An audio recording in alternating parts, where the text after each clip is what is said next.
Everybody, we are about to get it going. We've got Corey Dissin in the house, and we're going to talk about his new book. We're going to talk about his memoir. We're going to talk about his life. And here's the thing. Now, listen to the book this weekend. Corey, I don't like to sit down and take the time to actually read. So I listen to it on the Kindle, and I let it go ahead and play. And it's so interesting, your Do journey. tell. Yes. So we're going to talk about not just discipline, because you're known for discipline. You're Yes, known for sir. that, but also dedication.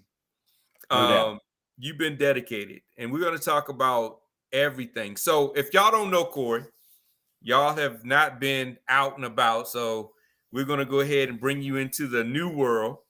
Corey has been doing coaching and training and motivating for several years. He's worked with, some well-known people and some people that will be well-known. If you get the book, first of all, we're going to go ahead and start off with letting you see how to get the book. So he's worked with boxers that you've heard of. He's worked with professional athletes that you've heard of in baseball, coaches you've heard of, entrepreneurs you've heard of, even one, Howard Stern, which shocked me, Howard Stern early on in Howard Stern's career. So, he's worked with some of the greats. He's gotten some people that you have heard of and didn't know he was in the background. He's the guy that's been in the background. But Corey, we're going to talk about it. Our conversations are just us chatting and people listening. That's No doubt, pretty man. much it. When I heard that you started off, first of all, in Philly, then you was in Georgia. I didn't Yep. know you lived in Georgia. I didn't know you lived down here in the Atlanta area. Yeah, man. I mean, I'm a Philly guy. I identify as a Philly guy. Mm. But from second grade until I graduated high school, I lived in a suburb of Atlanta called Stone Mountain, and that's where I grew up. I still, that's where I made a lot of friends, and some of the people that I talk about in the book are from Stone Mountain and people who I bumped into there, and it was a really cool place to grow up at the time I grew up there. Yeah, and it's interesting that you went from here to Virginia, and I went from Virginia to here. So it was like almost the reverse. Yeah, Virginia was just a pit stop. I mean, we only spent a year, but Yeah, that was an interesting experiment. yeah, Um, yep. but I left ultimately led us Virginia. to California. I left Virginia with tape on my rearview mirror. Wasn't looking back. Yeah, no doubt. As were we. I mean, like I said, it was an interesting experiment, but that year was a very trying year for my family.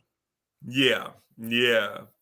Now let's talk about it. So you growing up from Philly, he starts off the book talking about boxing, and many of you know him. You've seen him in the gym. You've seen him work out. He has given and taken punches with some people that you've heard of, which I didn't know. I didn't know that about you. Well, I've always had a certain affection for the sweet science, just first of all as a fan, Mm-hmm. but then as my life and career kind of started to take shape, I started to bump in to people and involved in the game, whether it was on the marketing and promotion side, promoting big fights for Don King and Mike Tyson and Evander Holyfield and Riddick Bowe, Oscar De La Hoya, Roy Jones Jr., all these people I had the opportunity to do work for. That was kind of where it first started. And then as more of an adult, I said I wanted to get involved in doing the training of boxing. Mm-hmm. So, I worked out at a couple of different gyms. I had the unique opportunity to train for a short time with a former heavyweight champion of the world, Tim Witherspoon, as Mm. well as spar with his son, and picked up some really cool knowledge and heard some fun stories through him. And then when I ran a personal training business for 5 years from 2008 to 2013, and one of the things that made my sort of training different from others is because I had a mixed martial arts influence, and I was one of the first 10 people in the world to be a mixed martial arts conditioning coach. I held a very certain specific certification, Okay. and we were teaching weekend warriors how to get conditioned and fit like an MMA athlete, but I also trained athletes, whether Wow. they were an MMA guy, whether it was a high school or college baseball player. So that stuff was woven into everything that I like to do. And then you add in that I'm, a Rocky Balboa fan. That has a common, a theme throughout the book. And it Yeah. just, as I sat down to put this book together, I wanted it to be different. I didn't want to just be, first today I was born, then I turned 10. I didn't want, though you read so many autobiographies and it's just kind of the same old dry, this is your life type of stuff. And I wanted to put it into a format that would be memorable, exciting. So when you hopefully, I know you've read it, but when your viewers and listeners pick up the book, wink, wink, you'll see that the book follows a format a la boxing. The chapters are not called chapters. They're called rounds. You're going to go rounds with me. There's 10 a rounds. scorecard, 10 rounds, 10 championship rounds. You're going to get a scorecard at the end of every round where you learn a particular lesson. We call the at the end of the book, we have ringside acknowledgments. The table of contents is not the table of contents. It's the fight as it's round by round. There are boxers that have nicknames, the real deal, Iron Mike Tyson. So we give nicknames to all of the chapters where you're going to learn about who the voice is and the media mogul is and the Yankee and the teacher and the queen and the legacy. All these are all names given to people for a reason, but all in the spirit of life is a fight. Yeah. Life is a fight. What are you going to do to win? And it's not how hard you hit, it's how hard you can get hit and get back going. up. Yeah, that's one of my favorite quotes from Rocky, and you put it in the book as well. Well, it helps if you can hit real hard too. That does. I like to be on offense so much I'm offensive. I'm gonna tell you, you can't be that guy that's like, yeah, he could take a punch, but you'll never win a fight because every time you take a punch, that's points against you. So well, inevitably in life, you're going to get hit by some force, some person. Obviously we're not speaking literally here, we're speaking figuratively, but you have to be able to rebound off that because there are a lot of people in this world, Jeff, that that you see, that you interact with, that always have a complaint. They always have a gripe. They always have a chip on their shoulder. Yet what are they doing to fend that off? They're basically sitting in their living room in the fetal position, letting life happen to them. And I refuse to do that. And I, challenge and demand the people that are close to me to follow the same recipe. It's that you've got to take massive, relentless action and use the information that is given to you to further your life and career. And that's kind of what this book demonstrates, how I took relationships, information, advice, and I pieced it all together and built it to where, I'm sitting here now, semi-retired at 50 years old. Wouldn't have never happened had I not paid attention and used the information that was given to me.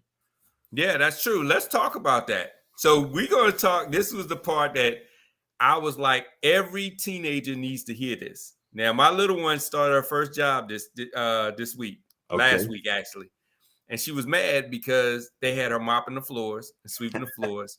So she wants to be a veterinarian, and I got her a job at an actual veterinarian clinic.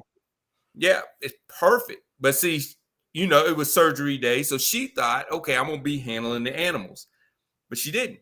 She was mopping the floors. She was taking the cages and preparing the cages, and so she was like, they had me mopping the floor. I said, hey, it's a process. You start off like this, you work your way up. They're not gonna give you the gas and the shears. They're not gonna give you that first day. You got to earn it. Exactly. And you started off handing out bologna sandwiches. Yes, sir. That was my very first job. in the advertising media production world was craft services. I had to learn what craft services was. I had the opportunity through my best friend's father, who happened to do volunteer work at a local cable access station, but he also had a freelance video production business. And just, two 14-year-old kids shooting the breeze at lunch. He said, "Hey, Corey, why don't you come over and do a sleepover and you can help out on this TV shoot?" And I was like, "Really? TV shoot? That sounds cool. Lights, camera, action. Sign me up."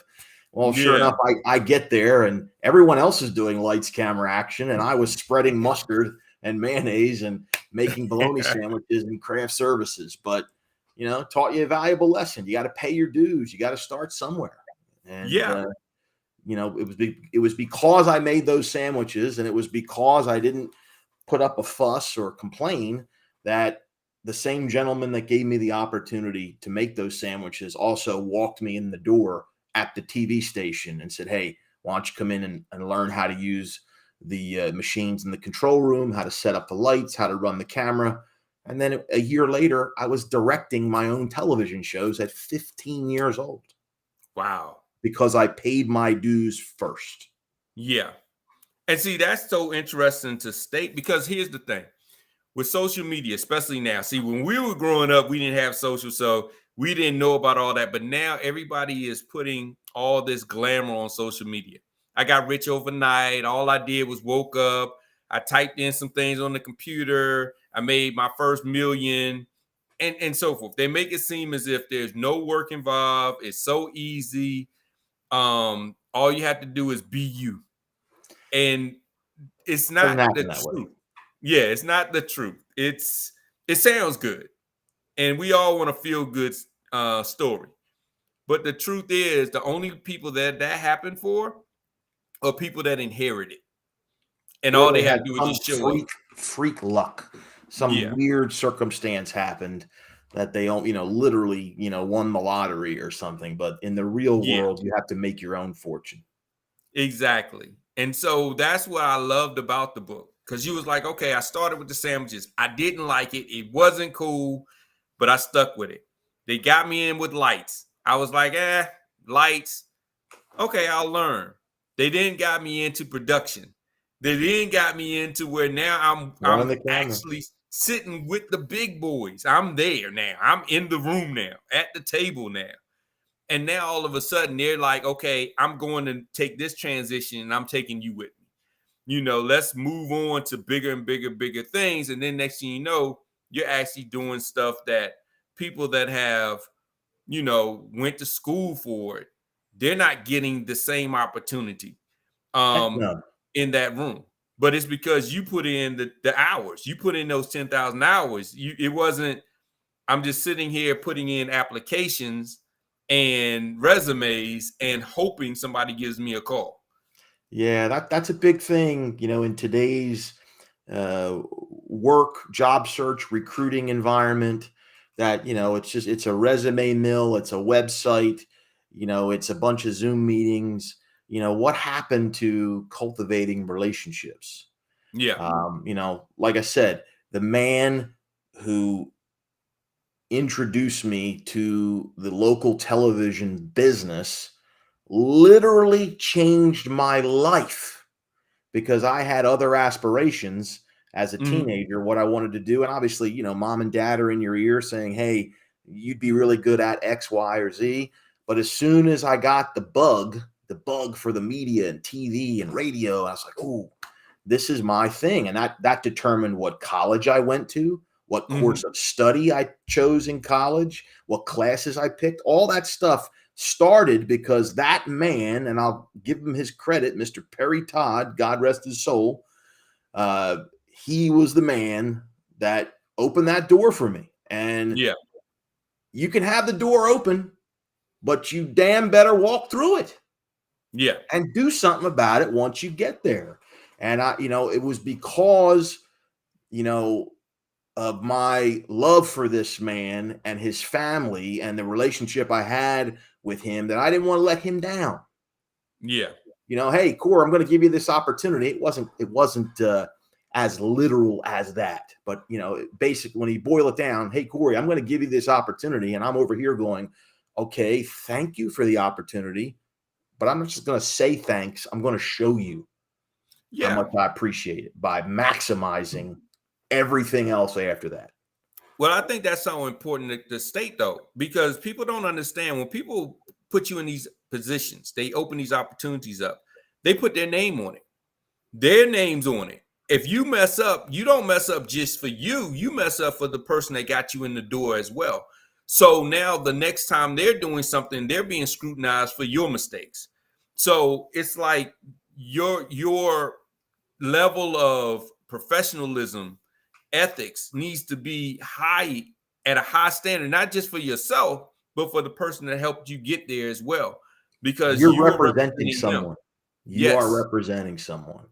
And there's a lot of that is lost in today's world. Now, hey, look, I'm all about putting yourself first, and we talk about that in the book too. Mhm. I'm all about self-reliance. That's a huge piece of the go get it puzzle. However, you do have to be accountable. Yeah. Accountability is key. You can't just step on people and, your relationship be damned no matter what happens. It's not like that.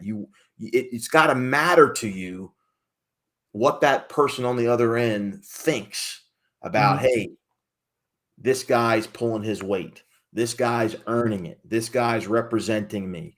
It gives you someone, you want that pat on the back from that person. You want to earn that from that person. And the 10 Yeah. people that I mentioned in this book, I mean, that's what it was all about. I wanted them to be happy with what I did. I wanted them to Yeah. be proud of what I did. And Yeah. and here we are. Well, let's roll back some of these individuals, and a couple of Sure. them were coaches Yes, from sir. high school when you played baseball. And let's Mhm. talk about that story. So we're not talking about you hit the field and you was, Mr. All-American. I hit the field, I was All-American. They all wanted me. I picked the school. No, you were like, when I started, they told me you're the slowest guy on the team. The face of the earth, not the team. The slowest guy on the face of the earth. And That's what I but was you, told. you you stuck it out. And it was like, okay, yeah, but I'm going to still stick it out. And you moved up through that to not just stay on the team, but also to get some achievements on the team as well. So, let's talk about that and talk about your coaches too, because you mentioned two coaches that were very pivotal in your life. That I still talk to today, 30 plus years later. Um, where I grew up in Stone Mountain, we mentioned that, and I talk about this in the book. Um, to me, and maybe it was just to me, but Mhm. I thought the feeling amongst my peers and the community that, when you think of Friday night lights, you immediately think of high school football in Texas. Mhm. Those two things are synonymous. To me, high school baseball in the Southeast, in Georgia, in Stone Mountain, where I grew up, it felt like that to me as a young man. Like that was, if you could get associated with the high school baseball team, you were a god among men. I mean, it felt that, like, because I looked up to these guys when I was 8, 9, 10, 11, 12. I lived walking distance from the high school ballpark. I would go and sit and watch and just be dumbfounded at what these guys did. And watching the coach do his thing. And when all the kids were playing in Little League together, it was all about, hey, did you make the all-star team? Are you making it every year so you could make the high school team one day? Yeah. Because that was something to sort of brag about. And, I was one of 2 8th grade kids to make the junior varsity team, which they didn't do that, but Mhm. they picked me and one other gentleman to be on the JV team together. And, you start just like making bologna sandwiches. I started at the end of the bench, and I was not the most talented player out there. I could do some things. I could swat. I could hit the ball pretty good, had a decent arm, but, When you swing, I could swing. we're gonna talk about that. Yeah. I mean, I could hit the ball, but, I had to pay my dues there too. I didn't play much as an 8th grader. I Mhm. got called up to the varsity as a sophomore. I got a little sniff of playing time, Mhm. um, and then wound up sitting as a junior. Literally, I thought I had it made in the shade. Sat the whole junior season basically. Uh, you know, Little did I know the gentleman who was starting ahead of me wound up making it up to the major leagues and playing a nice career in the major leagues. So I guess the coach had it right. Yeah. But a lot of the lessons that I learned on the ball field under the tutelage of Coach Tom Clark and Coach Greg Goodwin were, yes, there were the X's and O's, the nuts and bolts, how you throw, how you swing, strategy, how you play the actual game, but Mhm. more the larger impact that those two guys made on me were more as men, as how to conduct yourself, Yeah. how to work hard, how to the importance of self-sacrifice. That was a big thing. And I Yeah. honestly, I just even though those two guys, they wore me into the ground, they worked me hard, they challenged me, they Mhm. pushed me beyond my limits. And at the time, it wasn't the most fun thing all the time, but Yeah. looking back on it, extremely grateful that I met both of those guys and had the opportunity to play for them, and I maintain my relationship with them, and show that both of them that, hey, all those little things you taught me, those little life lessons, that they stuck in there, coach. I paid attention. I did Yeah. what you told me to do. I hope I made you proud. I appreciate that you turned me into a better man. And the best part, selfishly, is that both of those gentlemen had a, a small role in my son's baseball career, which was Yeah. completely off the charts surreal that I was able Yeah. to bring them in. But those two guys, like I said, Tom Clark and Greg Goodwin, just really solid, upstanding, tough men of men. I mean, just very, very, very lucky that I had the opportunity to play for them as an athlete and to Mhm. remain friends with them as an adult.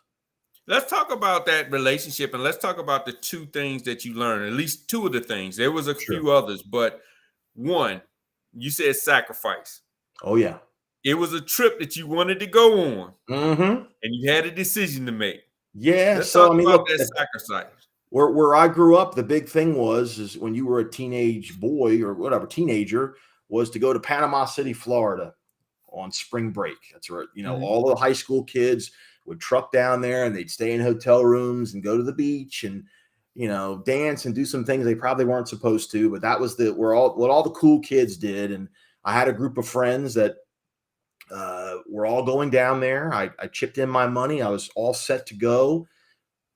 And it turns out that our baseball team had an out of scheduled tournament in Tennessee, booked the same time. And I remember I was procrastinating and dragging my feet. How was I going to approach the coach and tell him, "Hey, I'm going to go to Panama City with my friends"? And so one day I figured, all right, I'm going to reason with him. I'm going to have a meeting in his office, and I'm going to be tactful and professional and polite, and he's going to see my way, and I'm going to get to go on the trip, and it's a win across the board.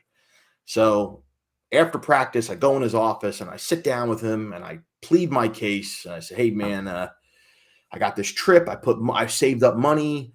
I'm going with all my friends. It's a big thing." And he looked at me with a smile and he said, "Hey, I hope you have a great trip. I hope you enjoy yourself." And then there was silence to me, which felt like 5 minutes, but it might have been 10 seconds. But then following that sentence of, "Hey, I hope you enjoy your trip," because keep in mind, I'm sitting there in shock that he said that. He then goes on to say, "You can leave your uniform folded in my office." Boom. That just smacked me in the head, woke Yeah. me up. It was like, oh man, okay. So you got to make a decision. Do I Yeah. go for the fun and the sun, or do I stay the course and uphold my commitment to my team and sacrifice this? Well, obviously, I went on the baseball trip because coach then said, "I'll pick you up in the morning." And I Yeah. wound up riding with him to and from Tennessee. And he was teaching me a lesson. And a sidebar to that, he and I had a conversation about a month ago as the book was being released, and he read it, and he was reminded of that story. And he said, in retrospect, he said, I feel bad. I should have let you go on that trip. I go, no. You did. Thank you for not letting me go, because I got way more out of that.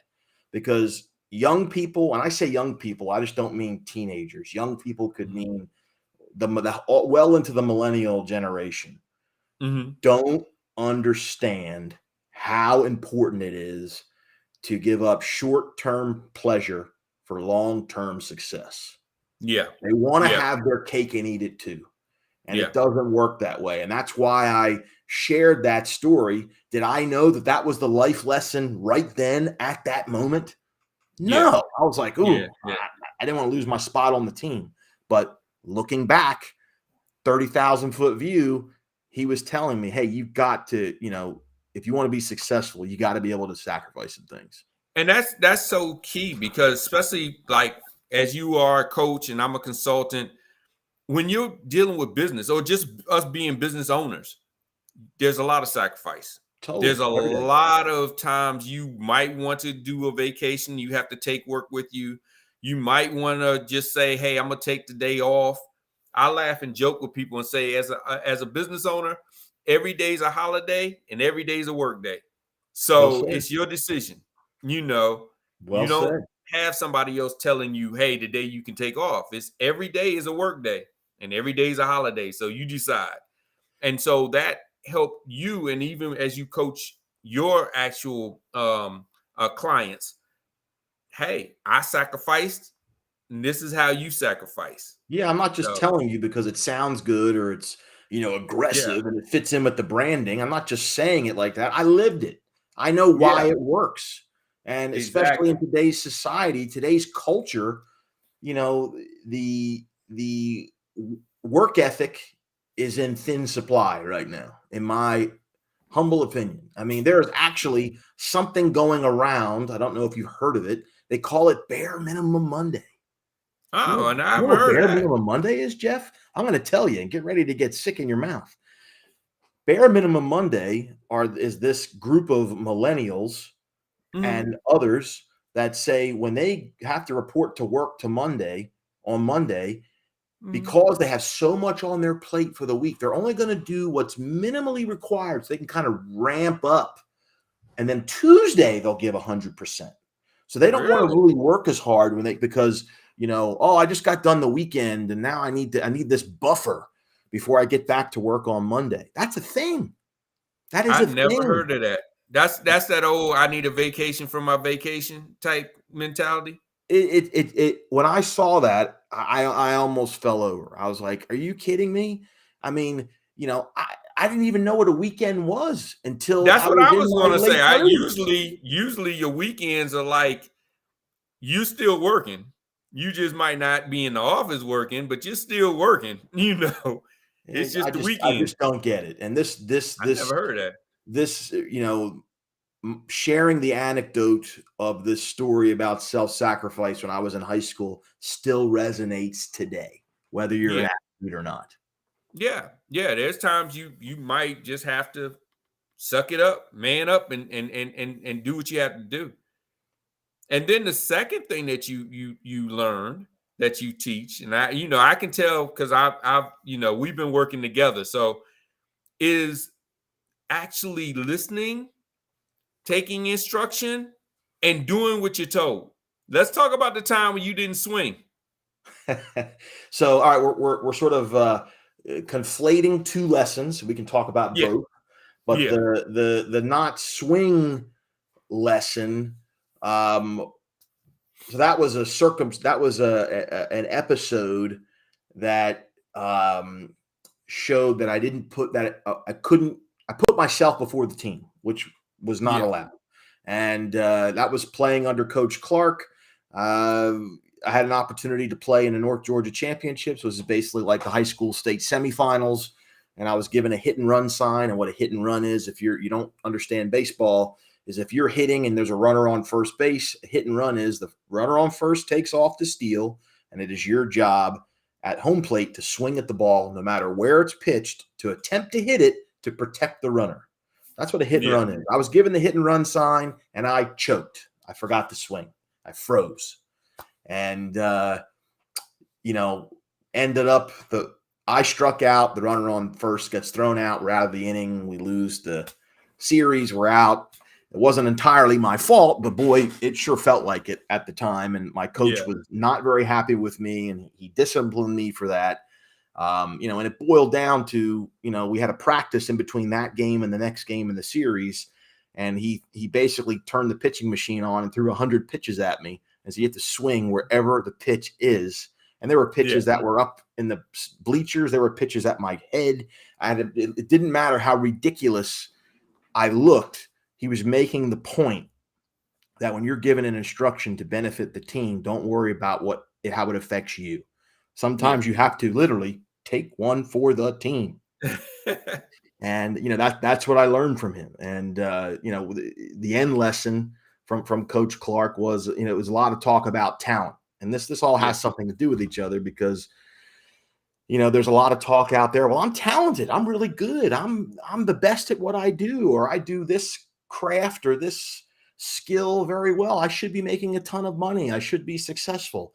And it's amazing how many people are not, because they forget about, you can't just have the talent. You got to add the work ethic in there with it. There's a reason why there's a term called starving artists. They're not just going to come to you just because your painting looks good. You got to get your name out there, and you got to hustle. And, I was a walking, talking example of that long before I was a professional, because I was not the best baseball player, for example, yet I was able to earn and maintain a spot on a high profile program because I was the first one at practice. I was the last one to leave. Everything I did, I ran full sprint everywhere. So, I showed the coaches that, I was willing to hustle. Yeah. And that I take those years spent at that back red clay dusted baseball field in Stone Mountain, and I apply that to how I live my life as a professional, how I raise my two boys and what I expect of them, and quite frankly, what I demand of my clients. Yeah. And what I took from it was your coach saw something and knew something that you didn't at the time. And he's like, look, I'm telling you because this is how it works in the whole scheme of things. And a lot of times, when we're talking to clients or we're getting advice from our counsel, we don't see it. And we're saying, well, I know it. I know what I'm doing, And so they're saying, no, do this. Like something as simple as, hey, wake up at 4 a.m. Like, I don't need to wake up at 4 a.m. I can get it done by 6, 7. I can wake up at 7, 8. I don't have to really start working till 9. They're saying, no, do this because at 4 a.m. there's no distractions. But see, we're waiting for somebody to tell us everything and report to us. Well, I need you to do this because this is what's going to happen, and lay it all out. But sometimes it doesn't need to be laid out. It's just like the Karate just do Kid, Jeff. Remember the Karate Kid, the movie? Yeah. Where he said, wax on, wax off, paint the fence, sand the floor. And Daniel's son gets angry at Mr. Miyagi. He said, I thought you were trying to teach me karate. And then all of a sudden he starts to throw hands, and he's using all the paint fence motions and wax on motions to defend himself. That's called coaching. If you are going to hire a coach or use a coach, you have to be willing to get coached. Yes. There are a lot of people that hire coaches only to say, I work with such and such a coach, but they don't necessarily implement what they're being coached. So, you have to be willing to take the advice you're given. I mean, especially if you're paying for it. I mean, there are people that invest in coaches and don't implement what they pay for, which is mind-blowing to me. Even worse, will argue with the coach to tell the coach, I know more than you do. Oh man, I've had to sit there and argue and say, no, I'm not going to do it that way. I'm going to do it this way and it's like, okay, the check still cashes though. You understand the check still clears. Oh, no doubt. It's like you don't have to listen, but that's your decision. I've heard it said. There's a guy out there which I would recommend everybody should follow. He's a guy by the name of Wes Watson. Mm-hmm. And I'm digressing for a moment, but there's a point. Wes Watson is a bald, bearded, heavily tattooed ex-con. Okay. Mhm. But he is a massively successful coach. He's in Southern California. He's a millionaire. He drives a Lamborghini. He's got a penthouse this and a big mansion here. He does very well for himself. But what he says, because I don't want to take the credit for it, but it ties in everything we're talking about. He said, you don't have an information problem. You have an Mhm. application problem. Mhm. Everywhere you throw a rock, there's information. You can go on Google. You can go on Chat GPT. I know you're a fan of that. You can go, Yes. there's a million places you can go to and ask questions to get free, low to no cost information. Or if you want to pay a premium for different information, you can go pay for someone who's been there, done that. But it's no good if you don't use it, if Yeah. you don't implement it. And that ties into I said there's two lessons you conflated. It ties into that second lesson later in the book, which was don't hear people, listen. Listen. And that's something my old man Yep. taught me. And he Yep. pounded it into my head since I was in diapers. Don't just hear me, listen. And what Yeah. that means is there's a lot of people talking at you. There's a lot of people giving you things to absorb, Yeah. but don't just wait to speak. Mhm. A lot of Mhm. people, when you talk to them, you have a conversation, they are nodding their head, they're smiling, they are, giving you a gesture, but they're simply doing that, waiting for you to finish so they can respond, not taking in, absorbing, utilizing the information that you're listening to. And there's episodes in the book in my life that I mentioned that are a shining example of I had to hear what was going on and Mhm. listen and use that information. Yeah. Yeah. But with that, with you listening, and you talked about your father and his his work ethics, Oh yeah, um, and you talked about his grind, his real grind. He was a grinder. totally. Um, with that though, you built relationships that last. So even though you didn't swing that time, even though you weren't the star of the team, you still built a relationship with both of those coaches that, like you said, didn't get you in the MLB, but got your son there. Thank goodness. Yeah, thank goodness. And I'm indebted to them for that. I respect the both of them immensely. I've had the fortunate opportunity to look at both men in the eye as an adult, as a father, and, Hmm. and say to them, thank you. Thank you for those early seeds you planted with me. Thank you Yeah, for pushing me. Thank you for challenging me. Thank you for impacting my life. Thank you for being a piece of the puzzle to the man that I had become. And, I just wanted them to know that, man, I paid attention. Not, there are athletes that go through whether it was their system or it's a revolving door. They go yeah, there, and if they play and they have a great experience, well, that's where it ends. It didn't end that place for me. For yeah, whatever reason, these guys, it just stuck with me. How they walked, how they talked, what they said. I wanted to be like them, man. I wanted to emulate what they did and how they conducted themselves because look, they're men's men. yeah. They did things the right way, and the pillars in the community, extremely professional men. I mean, Coach Clark left high school baseball, went on to coach at two different colleges, and then was a scout for the Chicago Cubs for years. Hmm. He wears his 2016 World Series ring. He drafted Javi Baez. That was a big player back in those days, a really talented player. And Hmm. Coach Goodwin went on to be, from the head coach of the baseball team to be the principal of the school, um, to be a scout for the Dodgers, to run an organization called Mentoring Viable Prospects, which helps African American young men, achieve their baseball dream. Yeah, He wrote his own book. All these things are just doing one great noble thing after another. Why wouldn't? Why wouldn't I want to emulate these guys? Are you kidding? yeah, yeah, yeah. And these are people that are actually showing it by action, not just by flossing and posting, like I say, back then we didn't have the whole social posting, but you saw it and you actually gravitated toward those that had that type of character building about them. No Let's doubt. talk about your parents. God rest them. God rest their souls. And what Pop's they still instilled. around. He's Oh, not he going is. yet. He is. I Yeah. apologize to Pops. 81 years old. He's still kicking, but yeah, mom is watching in the balcony though. Yeah, I mean, and they had such such an impact in your life. Your mom, though she was a school teacher, had you. Now this is funny. That part was funny. Had you represent yourself about your academic career with your teacher, and I thought that was Yeah. interesting. She was like, "Okay, you bring home these good grades, and if you have a problem, you set up your own Oh teacher yeah. parent, teacher student Yeah. conference." There was no parent teacher conference in my house. It was if I had an issue, number one, my mother always said, I don't care what you think, you got to do what the teacher says because it's what the teacher says. That was Yeah, number one.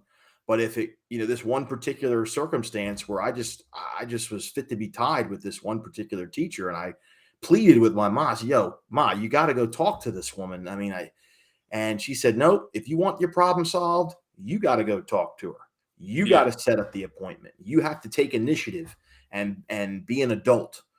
And that's what I did. And quite frankly, and I can't even remember what the exact issue was with the teacher. And mhm, even if that particular issue was resolved, what I do remember is that the teacher, even though we butted heads, she said to me, the fact that you came to me and were mature enough to have a discussion, a candid discussion, that speaks volumes. And then from that point on, we were able to play in the sandbox together. yeah. The respect was there. The respect was there. I mean, look, it goes downhill. She was the teacher, I was the student, but at the Yeah, same time, there wasn't that animus there anymore for the rest of the school year because she was able to make some points with me and she understood where I was coming from. And like I said, we just kind of agreed to get along until the end. yeah, The best part was I took that lesson with me and passed it down to my kids.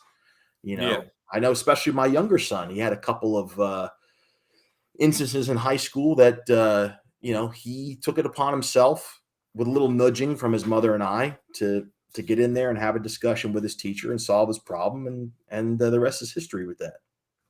yeah. That's cool. And then your dad's scrappiness. It was funny how you talked about your dad. Your dad was quick to be like, "Hey, you got to be there at 7 o'clock.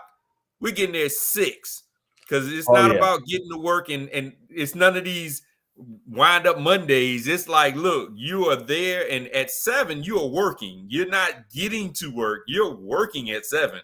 Yeah, You're my old man preparing. had a crazy work.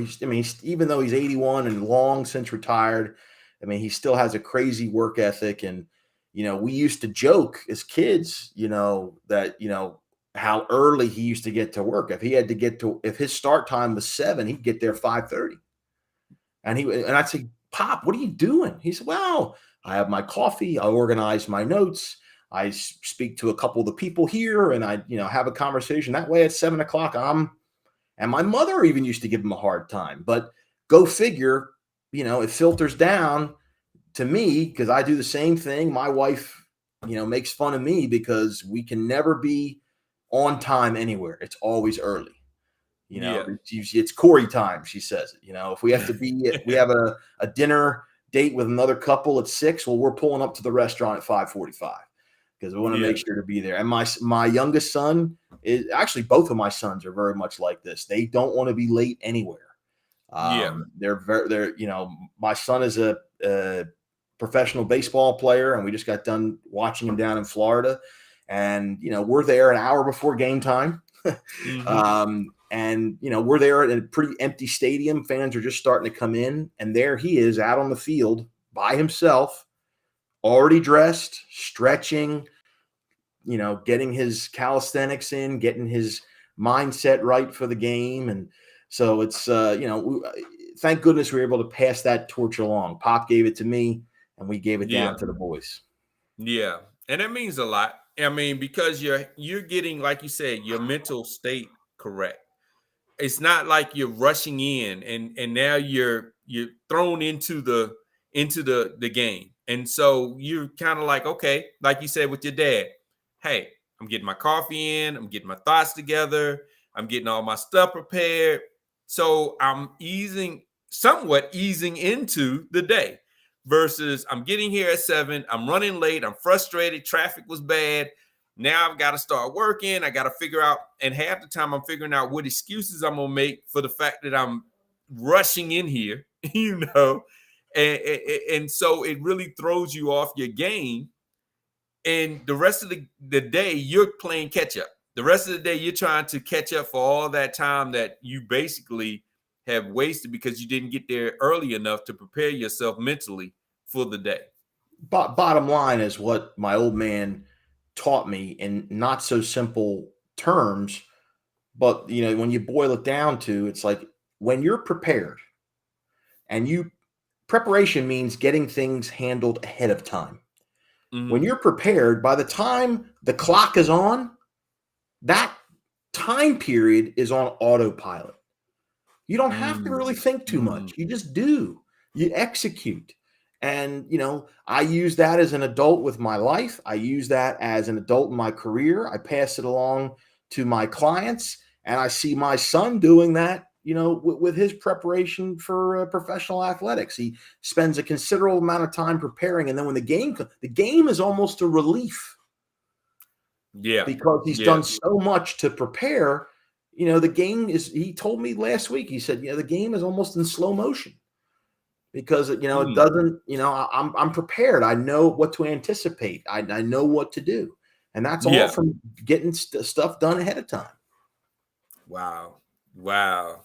See, these are all just pieces of the book. This isn't even Little the pieces. book. Yeah. And we're not even going to talk about Howard Stern. They'll get the book to hear about the Oh, Howard yeah. I can Stern read all story. about Howard. Yeah, sure. Yeah, they'll get the book for that. We're not even going to give y'all that just yet. Y'all can read the book about it. You know, How You Met Your Wife. That was a Oh, real yeah. interesting story. My queen. Yeah. She's my Yes. queen. And very much a Rocky Balboa tie into that, too. We'll leave you hanging on that as well. Yep. Yep. We'll talk about Adrian. That's And right. My that, Adrian. All yes, sorts that of was interesting. all sorts of similarities there. I mean, almost to the exact same geography. I'll leave it at that. Yes. Yes. That was a very funny story too. And that's And then true. That's literally true. I mean, I scoped it out on Google Maps to see just how far the locate. Well, I'll leave it at that. I don't want to give it too yes. much away, but And your life as a young adult, how you were, you know, getting in the trenches as your job, as working, getting in the trenches, to also building that to a professional career. So yeah, we're I gonna had the opportunity to meet some people. Like I said, we mentioned about the guy who got me first involved, as a youngster, but then, out of college, to be able to maximize the opportunity from these pretty big influential people that I met at the ripe age of 19, yeah. um, who I literally speak to this day, not just because of the book, a million reasons beyond the book.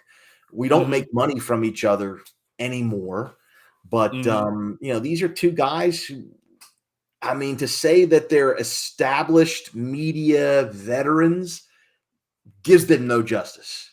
I mean, Hmm. really, really top shelf legends in the business that I had an opportunity to bump into at a young age, and they took me under their wing and showed me the ropes. And there's just another example how I took all these little life lessons. I listened. I didn't just hear them. I didn't rely on my Yeah. talent. I relied on working hard.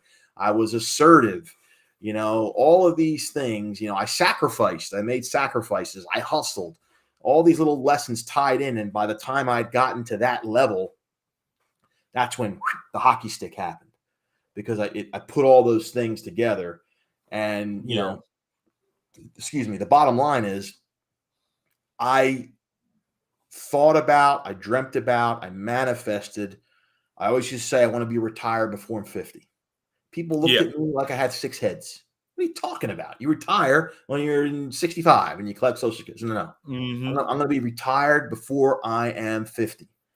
And here I am, 50 years old and change, but since July of 2020, I've been semi-retired. So that's 47. Yeah. 47 years old, and I have enough money to keep the refrigerator full and the rent paid and gas in the car. I'm not a rich man, but I don't care about that. But what I do care about is being able to schedule my work around my life, not the other way around. That's true. And And that's a big I thing. have that luxury, that ability to do that now, and to say, mate, if I work 20 hours in an entire week, that's probably a busy week for me. Wow. Extremely proud of that. But Yeah. that didn't happen unless all the other things we talk about in this happened first. Yeah. Yeah. Definitely. That discipline, that dedication, and relationships. No doubt. So yeah, everybody, if you just a quick read. I mean, this is not something you're gonna spend weeks to read. No, I Go out purposely and wrote get it it. that way. Yeah. Yeah. I appreciate it too. Cause over the weekend I was like, okay, I'm gonna read the book, but then I was like, you know, I'm gonna have to spend a couple of hours, a few hours, and separate myself to do it. But then I said, well, let me just go ahead and get it. I got it off Amazon. I said, well, let me go ahead and have the device read it to me while Yep. I'm doing what I'm doing, and it's a real easy read. So everybody, get the Going the Distance book. It's on Thank you. Amazon. It's easy to get, easy to read. Got some great stories in it and some great lessons, more importantly, in it. And follow Corey in the Go Get It Nation. Go I mean, get it, he's on nation, for all your sure. social, mainly on LinkedIn. And are you still doing Clubhouse? I haven't done a clubhouse in probably over a year, but Okay. I did about a year stretch where I was hustling on there for a while. It was a great platform, but referring back to not having to do work, that was Yeah. one of the things that I cut out of the equation because I'd rather spend that hour having coffee or, quite frankly, a cold beer with my wife. Yeah. Yeah. 'Cause I was gonna say I haven't seen you on it in a while, but I'm kind of on it and then I'm off it and I'm on it again. But yes, definitely following, some great nuggets in the book, some great advice, great guy. And if you are anything into sports, anything into Rocky, you're gonna really appreciate the book. It was some moments I was like, wow, I didn't know that about Corey, and I've known Corey for years. I Yeah, didn't know man. that. Well, yeah, there's some things I reveal that I don't necessarily, talk about all the time, but I thought it was important because everybody sees the weightlifting and and all that stuff. I Yeah, wanted people to kind of see there's other layers there, that kind yeah, of make me me, and hopefully that'll help make you you. yes, definitely. Well, thanks so much, Corey, for coming on, man, and Yeah, thank spending some you. time with me, having that conversation. Hopefully, everybody got the most. He's easy to find. He does contact you back, so if you want to just reach out to him, Please do. feel free. He definitely does reach back out to you. And you're gonna enjoy this book. I really enjoyed it. And even though I haven't had the opportunity to be on that field or in that ring, it made me feel like I was an athlete. We took you in there with us, man. And when you come out to Southern California, we'll make sure to hang out here as well. Definitely, we got to do that. And the next time you come back to the Atlanta area, we got to We'll have hang to hit out. you up, man. But But you're a I good was egg, and surprised. I really appreciate you being so generous with your time to share my story and the book. And I can't thank you enough for being a pretty ardent supporter of all things Go Get It Nation. Oh, definitely. Always. Always. Well, Thank you, sir. everybody, thanks again. And we will be out and see you at the next one.